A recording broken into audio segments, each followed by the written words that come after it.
Finally मु पुणी थे स्टार्ट करदेली मोर mini blog. Hey guys welcome back to my छोटू सा ब्लॉग। जेहेतु मु 2023 रे कंटिन्यू मिनी ब्लॉग पोस्ट करती 2024-25 मु रेगुलर नथिली बहुत क्वचित हो 3-4 गोटे कौन वीडियो अपलोड कर दूसरी। तेणुक मु भाविली कि जेहेतु मु फ्रेश स्टार्ट करुँची तो ठाकुर को पूजार ही आज ब्लॉग स्टार्ट करी। आउ मौसम भी बहुत ही बढ़िया अच्छी एवं मैंने देखिले फाइनाली मोर पूजा पाठ सरला। ये चौरा पूजा भी मोर सरला। जेहेतु आज मोर मंडे मोर फास्टिंग तो मत मंदिर प्रसाद खाइबार बहुत ही क्रेविंग थिला तो बाबा को पठेली। बाबा हनुमान बटिकारु जाइए प्रसाद नहीं आसिले।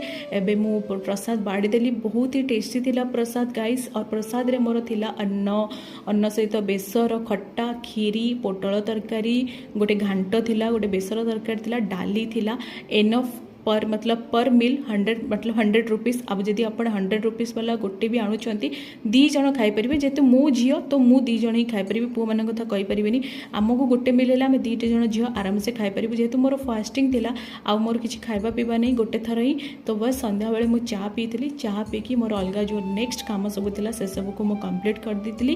तापर मु चलती शोवाई। तो आज ब्लॉगटी आपको केमती लगे तो नेक्स्ट रु बढ़िया बढ़िया मु मिनी ब्लॉग आपण मानी नहीं आसबि। तेणुक चैनल को सब्सक्राइब कर दिंतु। Bye bye good night take care.